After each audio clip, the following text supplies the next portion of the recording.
Welcome, and follow me at TCL 205, and today I'll show you how you can capture a screenshot on this phone.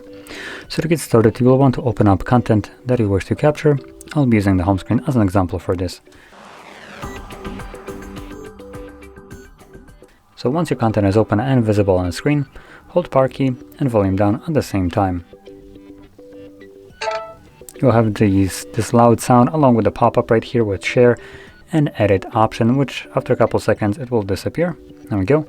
And that screenshot that we have just captured can be located in our photo application. If I can actually locate that up.